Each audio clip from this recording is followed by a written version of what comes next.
ശബരിമലയിലെ സ്വർണ്ണപ്പാളികളിൽ രണ്ടാമത് ശാസ്ത്രീയ പരിശോധന നടത്താൻ SITക്ക് ഹൈക്കോടതി അനുമതി നൽകി. മുംബൈയിലെ ഭാഭ അറ്റോമിക് റിസർച്ച് സെന്ററിലേക്ക് അയച്ച് പരിശോധന നടത്തുമെന്നാണ് വിവരം. കൊടിമരം മാറ്റി സ്ഥാപിച്ചതിൽ വിശദമായ അന്വേഷണം വേണമെന്ന് ഹൈക്കോടതി.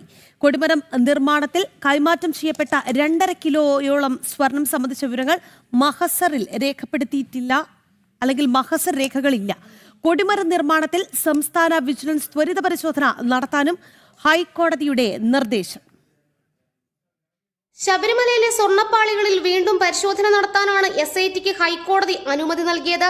മുംബൈയിലെ ഭാഭ അറ്റോമിക് എനർജി റിസർച്ച് സെന്ററിലേക്ക് സാമ്പിളുകൾ ശേഖരിച്ച് പരിശോധന നടത്താനാണ് തീരുമാനം. VSSയിൽ നിന്നും ലഭിച്ച പരിശോധനാ ഫലത്തിൽ ചില അവ്യക്തതകൾ ഉള്ളതിനാലാണ് പാളികളുടെ സാമ്പിളുകൾ വീണ്ടും എടുത്ത് പരിശോധിക്കാനിരിക്കുന്നത്. കൊടിമരം മാറ്റിസ്ഥാപിച്ചതിൽ വിശദമായിട്ടുള്ള അന്വേഷണം വേണമെന്നും ഹൈക്കോടതി വ്യക്തമാക്കി. കൊടിമര നിർമ്മാണത്തിനായി 27 പേർ സ്വർണം നൽകിയിരുന്നു. എന്നാൽ ഈ 2.5 കിലോയോളം സ്വർണം കൈമാറിയ വിവരം മഹസർ രേഖകളിൽ ഇല്ല. ഇക്കാര്യത്തിൽ ഗുരുതരമായ ക്രമക്കേടുകൾ കണ്ടെത്തിയിട്ടുണ്ട്. കൊടിമര നിർമ്മാണത്തിൽ സംസ്ഥാന വിജിലൻസ് വിഭാഗം ത്വരിത പരിശോധന നടത്തണം. ദേവസ്വം വിജിലൻസ് ക്രമക്കേടുകൾ സംബന്ധിച്ച് റിപ്പോർട്ട് നൽകിയതിന്റെ അടിസ്ഥാനത്തിലാണ് ഹൈക്കോടതിയുടെ നിർദ്ദേശം. VSSയിലെ ശാസ്ത്രജ്ഞരുടെ മൊഴികൾ SIT സംഘം രേഖപ്പെടുത്തിയിട്ടുണ്ട്. മൊത്തം 256 സാക്ഷിമൊഴികൾ ശേഖരിച്ചതായാണ് SIT ഹൈക്കോടതിയെ അറിയിച്ചത്. ജനം, കൊച്ചി.